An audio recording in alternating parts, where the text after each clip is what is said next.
Avant de commencer, n'oubliez pas que vous avez la possibilité de m'appeler pour obtenir mes diagnostics et conseils dans le lien en description.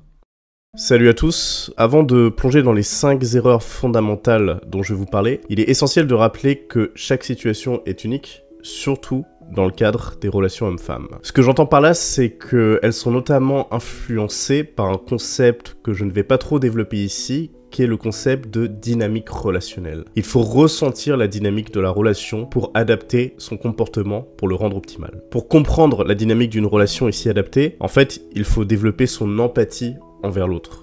Comprendre ce qu'il attend de nous. Si vous voulez en savoir plus à ce sujet, appelez-moi évidemment. Bref, ce que je m'apprête à partager ici, ça reste des concepts généraux, des balises dans l'art de la séduction et non des doctrines inébranlables. Approcher la séduction avec une mentalité rigide, en suivant aveuglément des concepts, peut en réalité mener à l'échec. Ces principes, ils doivent donc être intégrés avec discernement, adaptabilité et une subtile intelligence sociale qui vous permettra de sentir ce qui fonctionne pour une personne et une situation donnée. Donc n'écoutez jamais ce type de vidéo en pensant que le prêcheur du discours est un gourou érudit par exemple. Ça n'existe pas. Ceci étant dit, commençons. 1. Tu n'es pas un défi pour elle. Les femmes, comme tout être humain, sont stimulées par la difficulté, le mystère et le défi. Mais c'est particulièrement vrai pour elles si on prend en compte la quantité de choix dont elles disposent. Certes, trouver une relation fiable avec un homme qu'elles estiment n'est pas tâche aisée pour les femmes, loin de là. Mais il est bien plus simple pour elles d'avoir en revanche accès à une multitude de flirts, à de l'attention, etc. Vous n'êtes que très rarement seul dans la course. Lorsque tout est dévoilé d'emblée, sans ambiguïté, sans jeu, la séduction, en fait, elle perd sa saveur. Un homme qui se rend trop accessible, qui se montre sous toutes ses facettes sans retenue, n'éveille aucun désir de découverte. Il n'y a rien à explorer, rien à conquérir. Se rendre insaisissable et imprévisible, tout en offrant des provocations subtiles, est un jeu qui attire. Je vous donne quelques exemples concrets de comportements à adopter. Premièrement, il faut garder une part de mystère. Ne dévoilez pas tous les aspects de votre vie dès les premiers échanges. Si elle vous demande vos projets, je sais pas, pour le week-end par exemple, répondez avec un sourire énigmatique. J'ai quelques aventures prévues, et toi? Par ailleurs, soyez imprévisible. Si vous avez l'habitude de lui envoyer un message chaque soir, par exemple, espacez vos contacts. Proposez des activités inattendues, changez vos routines. Par exemple, au lieu d'un dîner classique, évitez les rendez-vous convenu que tout le monde lui a déjà proposé. Vous savez, si vous êtes capable de lui proposer des aventures uniques et originales, inconsciemment, elle va corréler l'originalité de ces événements à l'originalité et la dimension unique de votre personnalité.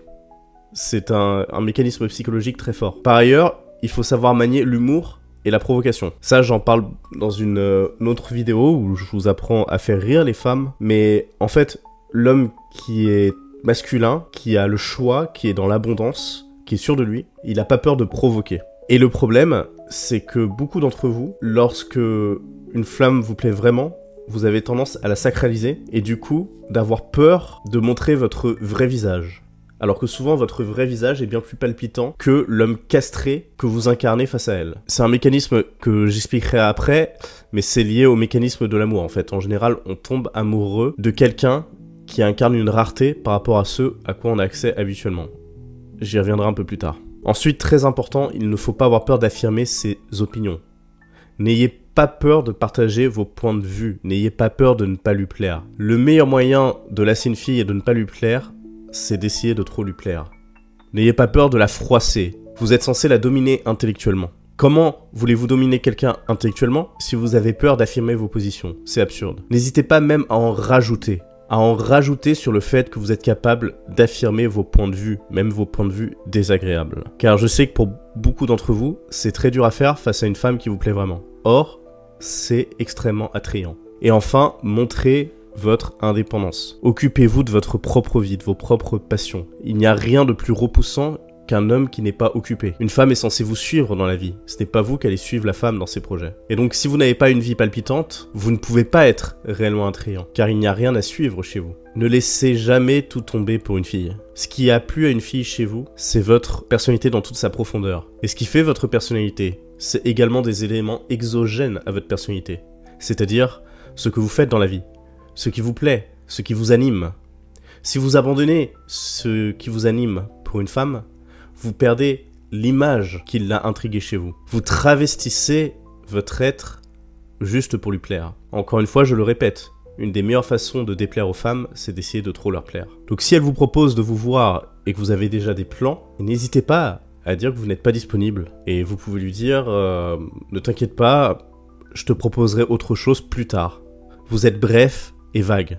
Vous n'avez pas à vous excuser, vous n'avez pas à vous expliquer, vous ne lui devez rien. Et vous restez vague parce que, j'en parlerai après, en disant par exemple, je te proposerai quelque chose plus tard, la dimension, on va dire, pas très claire de cette suggestion va lui faire travailler l'esprit. Elle va se poser la question, est-ce qu'il va vraiment me proposer quelque chose? Ce sera quand? Ce sera quoi? Il faut faire en sorte que la femme pense à vous. Et en étant vague, et en même temps, en dirigeant la situation, eh ben vous lui faites travailler son esprit. Je vais développer ça plus en détail juste après. Donc en adoptant ces attitudes, vous devenez comme un livre captivant, dont chaque page donne envie de tourner la suivante. Vous n'êtes plus simplement un homme parmi tant d'autres, mais une aventure à part entière. Un voyage dont elle souhaite découvrir la destination. Et vous, de votre côté, vous retardez au maximum l'arrivée à la destination, pour qu'elle imagine que cette destination est incroyablement grandiose, et qu'elle va devoir, comment dirais-je, bien se tenir si elle veut que vous daigniez lui prendre la main jusqu'à cette destination. La séduction, c'est une danse délicate entre le dévoilement et la retenue. C'est en maîtrisant cet équilibre que vous susciterez un intérêt profond et authentique. 2. Tu te places dans une position de faiblesse en déployant des efforts disproportionnés. Est-ce que vous avez déjà pensé à la raison qui vous pousse à convoiter très fortement un objet? En général, c'est parce qu'il y a une barrière à l'obtention de cet objet. La barrière peut être la rareté, le prix, en général c'est à peu près tout. Mais c'est un objet qui implique beaucoup d'investissement émotionnel et d'efforts dans sa vie concrète pour l'obtenir. Et dans ce cadre, cet objet devient comme un trésor inatteignable, et plus on attend pour l'obtenir, plus la lassitude envers cet objet une fois qu'on l'obtient se retarde. Plus on va savourer longtemps cet objet. Si on a économisé 10 ans pour une Patek Philippe, ce n'est pas le lendemain que l'on va s'en lasser. Car on l'a rêvé, on l'a imaginé, on l'a façonné dans notre esprit. Ben dans les relations, c'est pareil. Plus on rêve de la personne comme de cet objet dont je parlais, plus notre envie de posséder cet objet va faire travailler notre esprit jusqu'à nous en rendre pas malades, mais jusqu'à ce que ça devienne un désir extrêmement profond. Si vous êtes un objet pas cher, à la portée de tous, sans rareté, personne ne vous convoitera avec un désir allant jusqu'à l'irrationalité. Il faut être cet objet rare et cher. Si vous êtes un objet ordinaire, disponible à tous, accessible sans effort, qui donc vous convoitera avec cette intensité presque irrationnelle qui fait la véritable passion? En séduction, chaque geste, chaque mot, il doit être pensé. Enfin, c'est un peu mal dit parce qu'avec l'expérience, on ne pense plus à ces choses-là. Mais vous m'avez compris. Ça doit être pensé comme une note dans une symphonie. Ni trop, ni trop peu. Mais juste assez pour susciter le désir sans jamais le combler entièrement. Retenez bien ça. Susciter le désir sans jamais le combler entièrement. Tout acte de séduction est une danse où l'équilibre des forces se fait subtil. Lorsque l'un s'ouvre démesurément, qu'il s'offre en tout et pour tout, il rompt cette harmonie et dévoile un manque, une vulnérabilité qui prive l'autre du plaisir de découvrir. Et le responsable, c'est vous. Ce n'est pas, comment dirais-je, le cœur de pierre de la personne qui se lasse. C'est un système psychologique naturel. Dans cette dynamique, celui qui conserve le mystère, qui avance avec une assurance tranquille, possède cette force d'être désiré. Être rare, c'est être précieux. L'attention, les gestes, les paroles sont des cadeaux à ne distribuer qu'avec parcimonie. Ils ont de la valeur car ils sont donnés au bon moment avec la bonne dose. Laissez-la donc deviner, la surprendre, attendre même, afin que chaque interaction devienne un événement marquant. Plus votre présence est discrète mais intense, j'insiste sur le intense, il ne s'agit pas d'être que discret, sinon ça n'a pas de sens, plus elle devient mémorable. Chaque contact, chaque sourire doit être une exception, un trésor qui ne se donne pas à la légèreté, comme un collier de perles dont chaque éclat illumine sans éblouir. Je vous donne quelques exemples concrets de comportement. Déjà, privilégiez donc la qualité à la quantité, comme je l'expliquais. Plutôt que de répondre instantanément à chaque message, espacez vos réponses, même lorsque vous en mourrez d'envie. Par exemple, au lieu de lui envoyer des messages constamment. Croyez-moi, il n'y a rien de pire que de combler le vide avec du vide. Le silence, au contraire, autant que la retenue. La pudeur et la distance sont souvent des armes bien plus puissantes. Soyez présent de manière sporadique, en y mettant beaucoup plus de substance. On en revient au concept d'intensité. On donne énormément, puis on retire. Et on invite l'autre à faire des efforts pour retrouver ces moments intenses et grandioses qu'on lui a offerts un peu avant. Mieux vaut donc des réponses concises et charismatiques qu'une avalanche de messages sans relief. Ne comblez pas le vide par du vide. La lassitude de l'autre mettra fin à l'idylle que vous avez imaginée avec cette fille. Et donc, dans cette même logique, proposez des activités réellement de valeur. Au lieu d'un banal dîner, proposez-lui de découvrir un lieu ou une activité singulière que seul vous lui avez proposé ces derniers temps. Un événement unique pour que même inconsciemment, elle corrèle ces moments uniques à votre personne. Personne qui doit être unique. Si vous êtes en mesure de créer des moments uniques, c'est sans doute que vous l'êtes vous-même. Et surtout, c'est très très important, dirigez tout. Mais vraiment tout. De l'idée originelle à l'aspect logistique et économique. Une femme qui vous admire, ou qui a l'espoir de vous admirer à l'avenir, va vous suivre les yeux fermés dans n'importe quelle aventure. Au fond, le rêve de n'importe quelle femme, c'est de pouvoir fermer les yeux, prendre la main d'un homme et le suivre aveuglément en étant certaine que cela l'amène vers des horizons radieux. D'ailleurs, petit aparté, un grand signe d'attraction et ou de confiance envers vous, de la part d'une femme, c'est lorsqu'elle a peur de quelque chose, mais qu'elle surmonte cette peur pour vous suivre. Typiquement, une femme peut avoir très peur de monter à moto, et sans doute qu'elle le refuserait avec tout le monde, mais si elle est en phase de vous admirer, elle va monter avec vous. Et en général, surmonter sa peur, créer des sensations particulièrement fortes qui vont nourrir son imaginaire à vos côtés. Ensuite, n'oubliez surtout pas de fixer des limites sans culpabilité, on y revient. Et ne culpabilisez pas pour rien. Je vois énormément ces comportements d'hommes qui ne font que s'excuser, alors qu'au fond d'eux, ils savent très bien qu'ils n'ont rien fait, mais ils ont tellement peur de perdre une des seules femmes avec lesquelles ils conversent qu'ils ne peuvent pas s'empêcher de réfléchir en termes de risque zéro. Mais en réfléchissant en termes de risque zéro, vous courez à votre perte. Car un des traits purement masculins, c'est d'être capable de prendre des risques. Beaucoup plus que les femmes. Évitez donc toute compromission avec votre personnalité profonde et vos désirs. Chercher à plaire de façon superficielle à une femme détruit votre valeur. Vous humiliez votre masculinité et elle désacralise tout de suite la domination qu'elle est censée ressentir en vous. C'est d'ailleurs une des erreurs les plus répandues. Ne vous compromettez jamais. Jamais. Au grand jamais. Si elle propose de vous voir, mais que vous avez d'autres engagements, ne laissez pas tout tomber. Je vous l'ai déjà dit. Dites-lui que vous allez lui proposer quelque chose plus tard. L'avantage avec ça, c'est que déjà vous lui créez la frustration liée au refus. Ça frustre terriblement les femmes car elles n'ont pas l'habitude de ces refus. Puisque la plupart de vos concurrents sont des chiens enragés qui sont dans une misère sexuelle au moins relative avec laquelle ils ont du mal à vivre. Ce qui les rend absolument irrationnels lorsqu'ils ont accès à une femme. Et on en revient à ce que j'expliquais précédemment. On désire profondément ce que l'on ne possède pas facilement, rapidement et complètement. C'est une arme de manipulation extrêmement puissante. Par ailleurs, en indiquant que vous proposerez quelque chose plus tard sans préciser la date, encore une fois, vous lui créez une attente indéfinie. Ce qui va lui faire penser à cette proposition vague qu'elle va espérer recevoir concrètement plus tard. Et globalement, restez toujours bref, concis, sans les artifices d'explications fumeuses à rallonge, établissant que votre temps est précieux et que vous ne renoncerez pas facilement à vos engagements, vous lui signalez que vous êtes quelqu'un de valeur. Enfin, gardez une part de mystère. N'exposez pas toute votre vie dès vos premiers échanges. Par l'expérience, vous comprendrez comment façonner l'image d'un homme cool, captivant, charismatique et motivé, sans trop en dire sur votre vie. En disant même le moins possible.